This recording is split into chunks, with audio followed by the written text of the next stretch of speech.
Hello guys, हम लोग मध्यकालीन इतिहास पढ़ रहे हैं। मध्यकालीन इतिहास में आज हम लोग पढ़ेंगे बाबर, मुगल सल्तनत, बाबर। आइए लर्न करते हैं। आप लोगों से हाथ जोड़ के एक निवेदन है कि आप लोग वीडियो को बिना स्किप किए पूरा देखिए। हम वीडियो में क्वेश्चन पुटअप करते हैं, लेकिन उसका आंसर आप लोग कमेंट बॉक्स में नहीं देते हैं। आप लोग जब बीच में जैसे पूरा टॉपिक कंप्लीट किए ना, तो बीच में हम क्वेश्चन ज़रूर पूछते हैं एक ना एक। तो आप लोग जब वीडियो पूरा देखेंगे तभी क्वेश्चन जो पूछेंगे उसको सुनेंगे और उसका आंसर कमेंट बॉक्स में दीजिए, तभी तो हमें पता चलेगा कि आप लोगों ने पूरा वीडियो देखा है बिना स्किप किए। चलिए आइए लर्न करते हैं। Let's learn. देखिए बाबर ये वही मुगल हैं जो ईस्ट इंडिया कंपनी से पहले भारत पर शासन किए थे। ठीक है, देखिए दिल्ली सल्तनत के बाद यही मुगल सल्तनत बाबर ने ही मुगल सल्तनत की, मुगल काल की, मुगल वंश की नींव रखी थी। आइए देखते हैं कैसे। अब देखिए कोई भी मुगल है या कोई भी भारत के बाहर का शासक है तो वो डायरेक्ट भारत पर आक्रमण थोड़ी ना करेंगे, वो तो पहले धीरे धीरे करके करेंगे ना। तो वो बाबर के विषय में पहले थोड़ी सी जानकारी ले लेते हैं, तब हम स्टोरी वाइज इसको समझते चलेंगे। बड़ा मजा आएगा, आप लोग बस वीडियो को देखते जाइएगा एंड तक। देखिए मुगल वंश का संस्थापक बाबर, ठीक है। जो बाबर था इसका वास्तविक नाम था जहीरुद्दीन मोहम्मद बाबर। बाबर का वास्तविक नाम था जहीरुद्दीन मोहम्मद बाबर। इसका जन्म 14 फरवरी को हम लोग अब ब्लैक डे के रूप में मनाते हैं, है ना। तो 14 फरवरी ऐसे ही याद कर सकते हैं। 14 फरवरी 1484, ये भी एक ब्लैक डे वाला काम कि बाबर आके यहाँ पे भारत पर, मुगलों ने भारत पर राज किया था। ठीक है, तो 14 फरवरी 1483 फरगना जो कि अभी उज्बेकिस्तान में है, वहीं पर इसका जन्म हुआ था। उज्बेकिस्तान ये है तो एशिया कॉन्टिनेंट में ही, लेकिन पश्चिमी एरिया का ना, एशिया के पश्चिम का एरिया तो उज्बेकिस्तान। देखिए और इसके पिता थे उमर शेख मिर्जा जो कि तैमूर वंशज थे, और माता कुतलुग निगार खानुम जो कि मंगोल वंशज थी। ठीक है, चंगेज खां की वंशज थी इसकी माता। ठीक, आई थिंक समझ में आया होगा। जो बाबर था इसके पिता की मृत्यु हो जाने के बाद 1494 ईस्वी में 11 वर्ष की आयु में बाबर फरगना का शासक बना। सिर्फ 11 वर्ष की आयु में बाबर फरगना का शासक बना। ठीक है, और उसके बाद देख लेते हैं बाबर के कुछ महत्वपूर्ण संघर्ष, इसके संघर्ष की कहानी थोड़ा सा समझ लेते हैं। जब ये शासक बनता है, ठीक है, तो जो ये बाबर होता है ना, ये अपने पश्चिमोत्तर, इसके पश्चिम में था एक समरकंद, उसको जीतना चाहता था। इसने समरकंद पर एक बार नहीं, 2 बार नहीं, 3 बार, कई बार आक्रमण किए, लेकिन यह समरकंद पर शासन नहीं कर पाया। ठीक है, बाबर तब ये समझ गया कि पश्चिम में जीतना संभव नहीं है। तब इसने क्या किया, पूर्व की ओर बढ़ना शुरू किया। ठीक है, तो उज्बेकिस्तान तो पश्चिम में है ही एशिया कॉन्टिनेंट के, लेकिन जहाँ पे ये फरगना था तो फरगना के पश्चिम में था समरकंद। तो ये समरकंद हमने आपको बताया था ना मैप में, ईस्ट वेस्ट नॉर्थ साउथ, वैसे ही जब एशिया कॉन्टिनेंट में देखेंगे तो पश्चिम में है, एशिया कॉन्टिनेंट के पश्चिम में है समरकंद। तो समरकंद में इसने आक्रमण किया, समरकंद नहीं जीत पाया, तो यह पूर्व की ओर बढ़ा। आइए देखते हैं पूर्व की ओर कहाँ पे इंपॉर्टेंट ही लिखे हैं। 1504 ईस्वी में काबुल और गजनी जीता। काबुल जो कि अफगानिस्तान में है, काबुल और गजनी को जीता। फिर 1507 ईस्वी में पादशाह की उपाधि धारण की।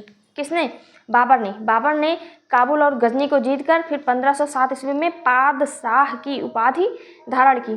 ठीक है, उसके बाद फिर इसने भारत पर बढ़ना शुरू किया। भारत का भारतीय अभियान देखिए यहाँ से शुरू होता है। 1519 ईस्वी में भारतीय सीमा क्षेत्र बाजौर और भेरा जीता, और पेशावर भी जीता। जैसे हम लोग घर मकान भी बनाते हैं ना, तो कहते हैं बाउंड्री पहले ऊंची रखी जाए, जैसे कोई आक्रमण ना कर सके। अब वो डायरेक्ट पहले बिचौं में घर में थोड़ी ना आक्रमण करेगा, पहले बाउंड्री उसकी देखेगा कि कितनी मजबूत बनी है। ठीक है, तो पहले बाहरी दुर्ग जीता जाएगा, बाहरी किला, उसके बाद अंदर आएगा ना। तो वैसे ही इसने भी डायरेक्ट, पानीपत हरियाणा में है ना, तो डायरेक्ट पानीपत का प्रथम युद्ध थोड़ी ना हो गया था। वही हमको समझना है थोड़ा सा स्टोरी, उसके बाद हम आपको बताएंगे एग्जाम में कैसे कैसे पढ़ना है। ठीक, एग्जाम के पॉइंट ऑफ व्यू से कौन सा पॉइंट ज़्यादा इंपॉर्टेंट है।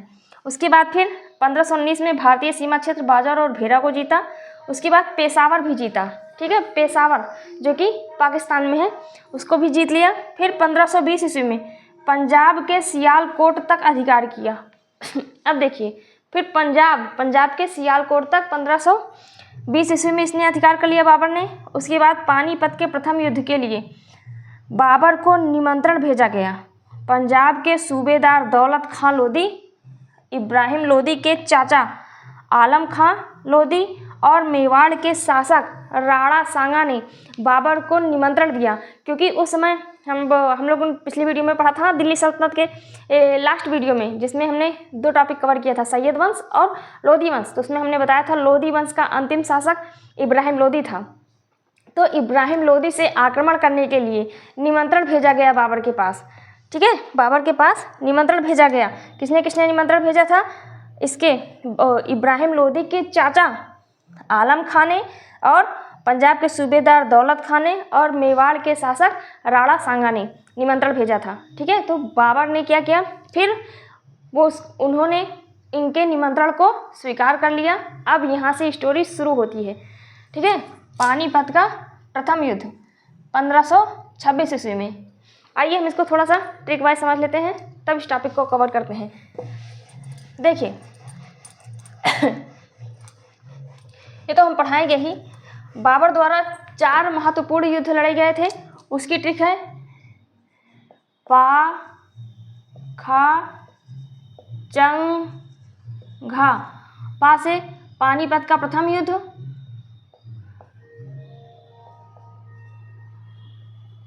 ठीक है, और खा से खानवा का युद्ध,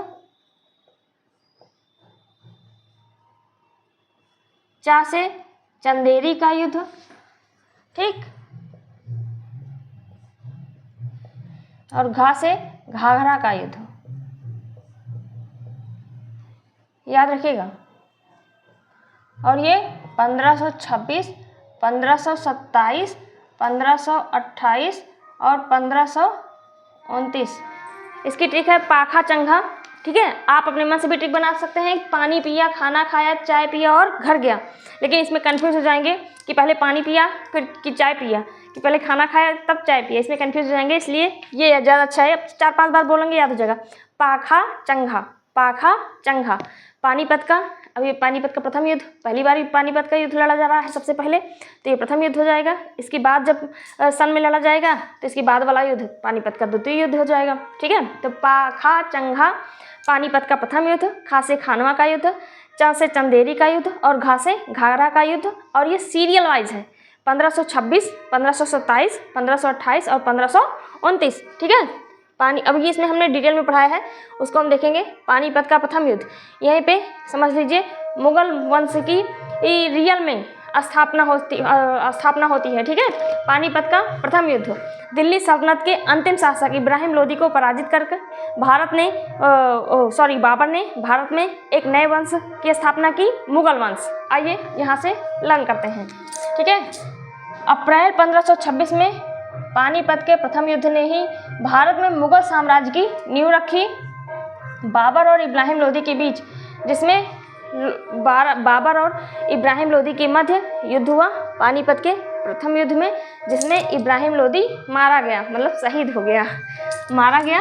पहली बार मुगलों द्वारा बारूद और तोपों का प्रयोग हुआ। याद रखिएगा, पहली बार तोप का प्रयोग हुआ था पानीपत के प्रथम युद्ध में।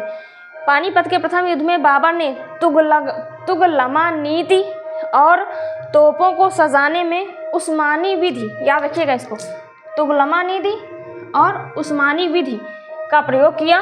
बाबर के 2 तोपची थे, उस्ताद अली और मुस्तफ़ा खां। ये बाबर के 2 प्रमुख तोपची अधिकारी थे, उस्ताद अली और मुस्तफ़ा खां। ठीक है, इस युद्ध को जीतने के बाद बाबर ने जनता में चांदी के सिक्के बंटवाए। बाबर के द्वारा जो चांदी के सिक्के चलाए गए थे उसको शाहरुख कहा जाता था। शाहरुख, याद रखिएगा इसको, शाहरुख, जिस कारण जनता ने बाबर को कलंदर मतलब दानी की उपाधि दी। ठीक है, ये तो हो गए कुछ इंपॉर्टेंट पॉइंट्स। आगे देख लेते हैं खानवा का युद्ध 1527 ईस्वी। इतना आसान है था। तो देखिए अब खानवा का युद्ध, किसके किसके बीच में होता है? वही राणा सांगा जिसने बाबर को इनवाइट किया था, निमंत्रण पत्र भेजा था, आमंत्रण पत्र भेजा था कि वो आए और इब्राहिम लोदी के साथ युद्ध करें। ठीक है, किसने भेजा था निमंत्रण? राणा सांगा ने। उसी राणा सांगा के साथ, मेवाड़ के राजा थे ना, उन्हीं के साथ अब बाबर ने उनके साथ युद्ध किया, खानवा का युद्ध। खानवा का युद्ध जो कि आगरा के समीप है। आप लोग हमें कमेंट बॉक्स में कमेंट करके बताएंगे कि आगरा शहर को किसने बसाया था और कब? लोदी वंश का ही था शासक। ठीक है, प्लीज़ कमेंट जरूर कीजिएगा। आगे देखते हैं खानवा का युद्ध। बाबर और राणा सांगा के बीच खानवा आगरा के समीप युद्ध हुआ था, जिसमें राणा सांगा हार गए थे। ठीक है, इस युद्ध में बाबर ने जिहाद शब्द धर्म के लिए जनादेश का प्रयोग किया। बाबर ने अपने सैनिकों का बहुत ज़्यादा मनोबल बढ़ाया था। किस लिए बढ़ाया था? क्योंकि बाबर को हर हाल में यह युद्ध जीतना था। ठीक है, देखिए राणा सांगा ने सोचा था कि इब्राहिम लोदी को बाबर हरा कर वापस फरगना लौट जाएगा, लेकिन बाबर तो यहाँ पर इब्राहिम लोदी से लड़ने के बाद इसने मन बना लिया कि क्यों ना भारत में बस कर ही यहाँ पर अपना राज चलाया जाए। ठीक है, वो भारत में जब बसने की सोचने लगा तभी ये खानवा का युद्ध हुआ राणा सांगा के बीच। ठीक है, आगे देखते हैं। इस युद्ध में बाबर ने जिहाद शब्द धर्म के लिए जनादेश का प्रयोग किया। इस युद्ध में जीतने के बाद बाबर ने गाजी की उपाधि धारण की। गाजी की उपाधि बाबर ने कब धारण की? खानवा का युद्ध जीतने के बाद बाबर ने गाजी की उपाधि धारण की। ठीक है, और पानीपत का प्रथम युद्ध जीतने के बाद बाबर ने कलंदर या दानी की उपाधि धारण की। कलंदर की उपाधि पानीपत के प्रथम युद्ध में और गाजी की उपाधि खानवा का युद्ध में। इसको याद करते चलिएगा। आगे चंदेरी का युद्ध होता है 1528 ईस्वी में। बाबर ने मेदिनी राय को पराजित कर इसके 2 पुत्रियों को अपने 2 पुत्र हुमायूं और कामरान को भेंट स्वरूप दे दिया। ठीक है, आगे देखते हैं। घाघरा का युद्ध 1529 ईस्वी में। घाघरा का युद्ध में बिहार तथा अफगान के संयुक्त सेना जिसका नेतृत्व महमूद लोदी कर रहा था। ठीक है, कहते नहीं जो ये घाघरा का युद्ध है ये बाबर और अफगानों के बीच हुआ था। कहीं कहीं पे आपको महमूद लोदी भी मिल जाएगा। ठीक है, तो अफगानों के बीच हुआ था जिसका नेतृत्व महमूद लोदी कर रहा था। इसमें बाबर ने अफगानों को या महमूद लोदी को पराजित कर दिया यहाँ पर भी। उसके बाद फिर बाबर की 26 दिसंबर 1530 ईस्वी में मृत्यु हो जाती है। ठीक है, और उसके बाद बाबर के शव को आगरा में दफनाया गया। मतलब कि पहले तो बाबर के शव को आगरा में दफनाया गया, लेकिन बाद में इसके शव को काबुल में दफनाया गया।